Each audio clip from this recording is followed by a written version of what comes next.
Hi everybody. I don't know even what to say. We've been missing here a while. We've had some ups and downs, but we're back. My grandson that was 6 when we started is now 21, towers over me. And one day we decided, or he decided, he wanted to try to make rice balls, which Arancini is another word for it. And they were so good.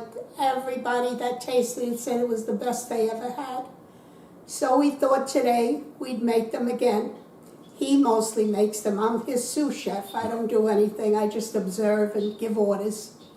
And hopefully you'll like our recipe. You'll try it. Hopefully we'll be back a little more often when we find things to do. And Jonas is going to explain the ingredients and how to get started, okay? And it was so nice. Hopefully we'll see some of our old friends again. Thank you. So first we're going to make the rice. The first time I did this, I didn't really have a plan. We just kind of got some rice and tried to figure out how to make a rice ball. So this is not standard Arancini rice. This is extra long grain rice, which seems to be the opposite of what the internet says is best for this. But what I've always done is extra long grain rice and this better than bouillon stuff to flavor it. This I've found has the best flavor and it's the easiest to dissolve in hot water. So that's what we're going to do first. We're going to make the rice, and it's important that you do this first because before you form the balls you should cool the rice down after cooking it. So now I'm making the broth that I'm going to use to cook the rice. So like I said before, we like this better than bouillon chicken, roasted chicken base. There's a low sodium one, so if you want low sodium you can get that too. I'm following the directions from the jar here, so it's going to be 1 teaspoon per cup basically. So that's what I'm going to be doing.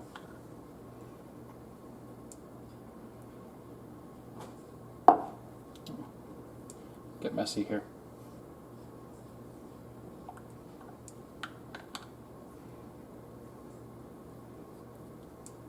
This doesn't have to be perfect. If you use a little extra, it'll just make everything taste better.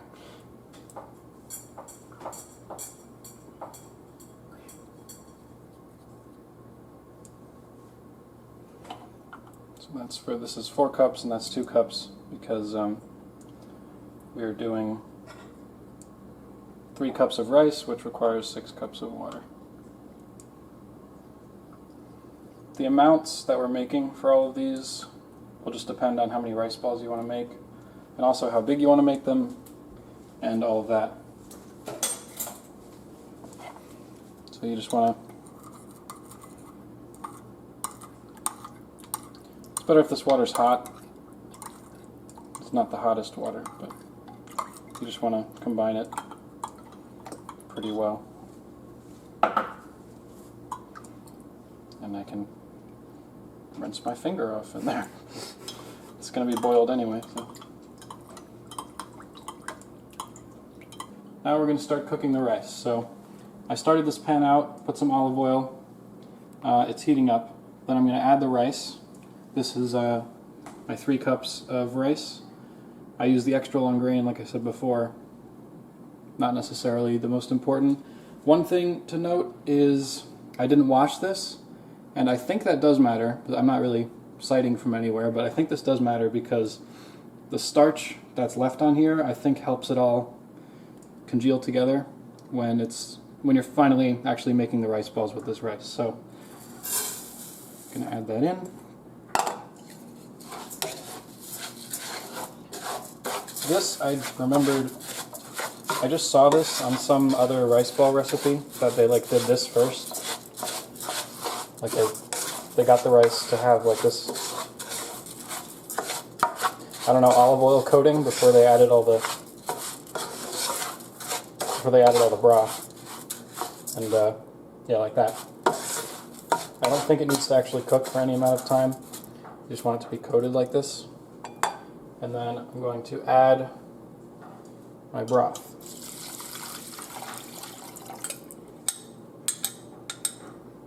You might not have it all dissolved. That's all right. It's a good reason, good thing to use a little extra.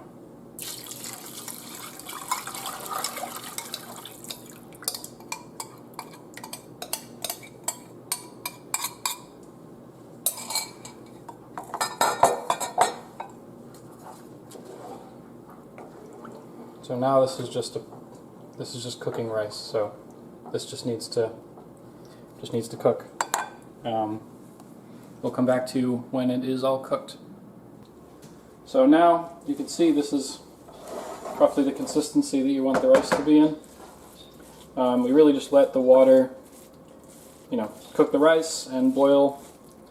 It should be a little bit crunchy, like not like crunchy, but like a little undone, because when we fry them, that's going to cook it the rest of the way. So now we're going to put them on these sheets to cool, because we want the rice to be cool when we form it, otherwise it'll be harder to form the balls. Also, you don't want to burn your hands with hot rice. Now we're going to make some chopped meat for the rice balls. So we have a pan here, same pan as before with the rice. You can do it in a smaller pan because obviously there's going to be less mass. Put some olive oil. I didn't wash out the pan, I just kind of got rid of all the rice. That's fine. We get some chicken flavor in with your meat, I guess. So here we have carrots, celery, and onions all chopped together. We get this at the supermarket pre-made, but you can obviously get the parts separately and chop them up yourself. Garlic, 3 cloves chopped. And this is meatloaf mix. We like meatloaf mix because we think it has a better flavor, but if you don't, then you can just go with regular ground beef for this step.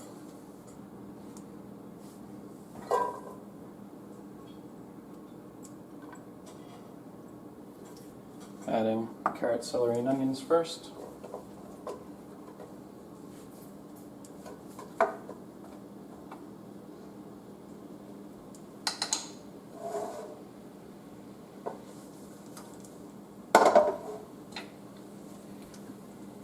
You want to add onion before garlic because onion takes longer to get soft. And just in general with rice balls, you don't have to make them all the same size, and you also don't have to fill them all with the same stuff. Like if you just don't like garlic, you don't like onions, you don't like meat in your rice balls, you just want like sauce and cheese, then you can do that. We're just doing it this way because this is a version we found to be very good. But yeah, it's not a definite recipe for sure.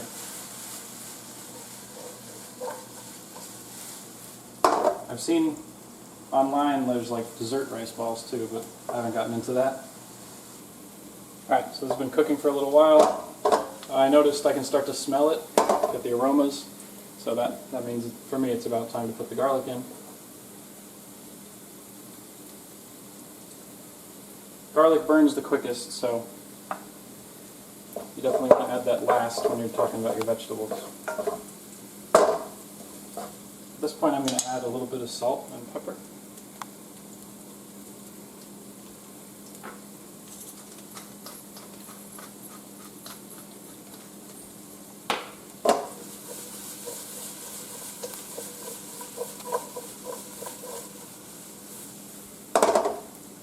That smells good.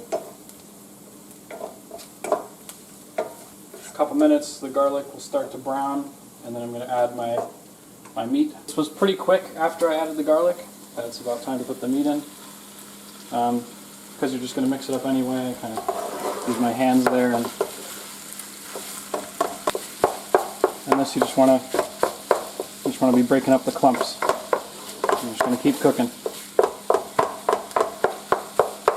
And we'll come back when it's brown. Alright, it's all browned. I added a little bit more oil, and I add another pinch of salt, just because I kind of could smell it. I don't know, you get an idea. And obviously you can taste this in the process, make sure it tastes to your liking. But this is it all ready to be put into our rice balls. Alright, so we've got all our ingredients. All that you haven't seen so far is these breadcrumbs. We use the 4C Panko seasoned breadcrumbs with Pecorino Romano. Then we're going to add, this is shredded Parmesan, we're going to add just a little bit to our breadcrumbs, and this is for breading the rice balls. I'm just going to add a little of that in, mix it up, and this is going to be part of our breading procedure. So Graham over here is going to do that.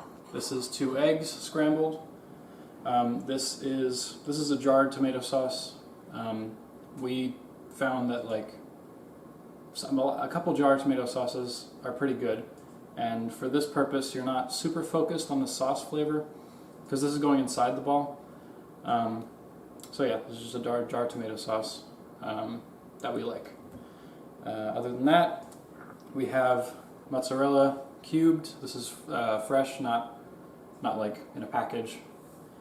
Alright, now we're going to make the rice balls. Before we do that, I want to mention about the rice. Earlier I said to let it cool before you do this. What we did, we put it on that pan, and then we put it in the fridge. And after the fridge, we just kind of put it in this bowl so that it's easier to grab when you're making the balls.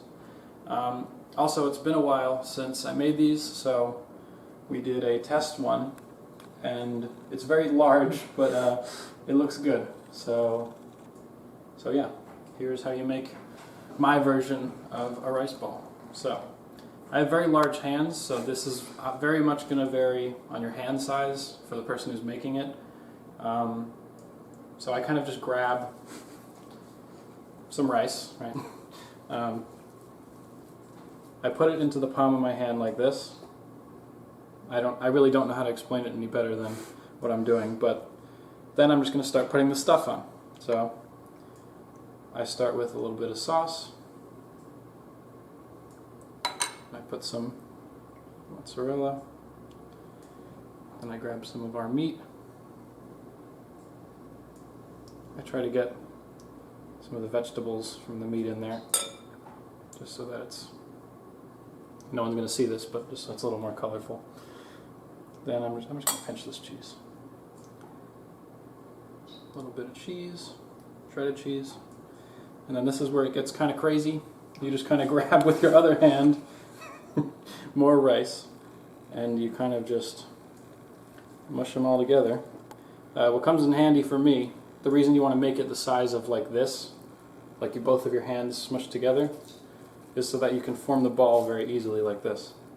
You can see I got a little sauce leakage out of that side, but other than that, the ball is pretty much formed. I do make a mess, but now we're going to go to egg. So Graham there is going to move it around in the egg, and then she's going to move over to the breadcrumbs, and then that'll be it. I'm the sous chef today. It's possible in this step that it might break apart a little bit. So if you see that or feel that happening, then you want to just squish it back together, like Graham's doing there. And we like a good amount of breadcrumbs and cheese on ours, so just trying to press them in. Is this okay, Jonas? Looks good to me. Okay.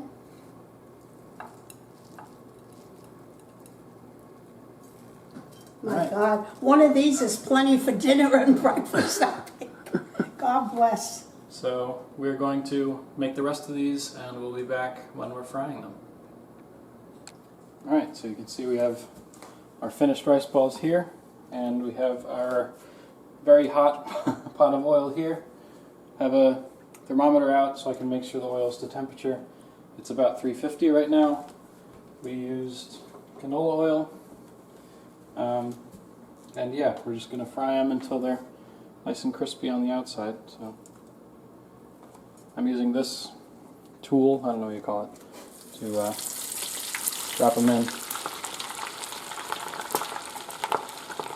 And there we go.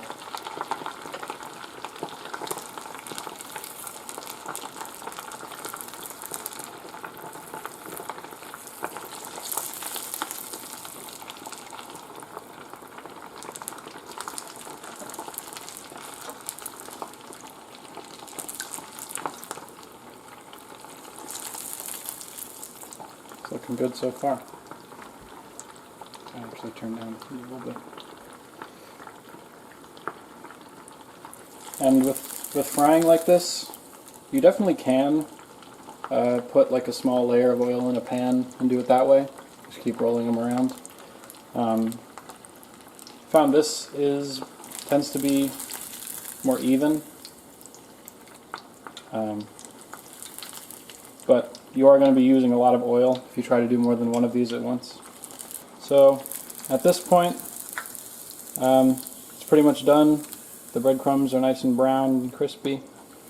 This one could have probably used with some more breadcrumbs here, but that is our fault. Yeah, so just putting this over there to cool off, drain out some of the oil, and we'll do that for the rest of them, and we'll be back with our big plate of rice balls.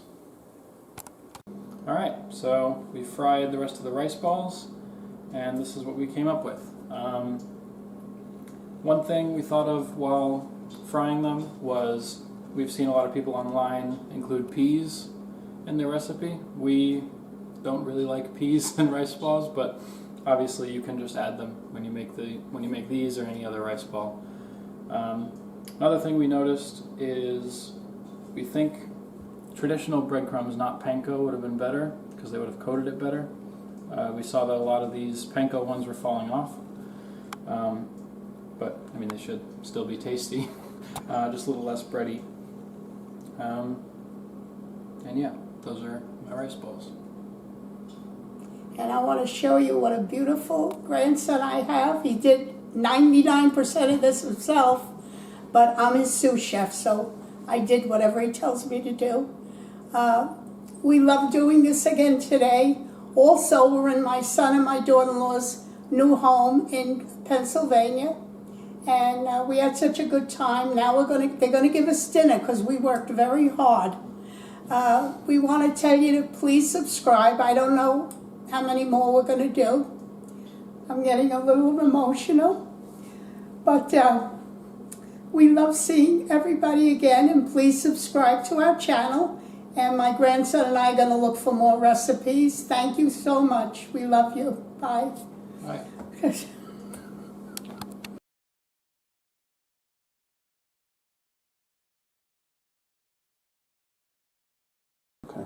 Alright, so now I am testing the recorder. This is a test.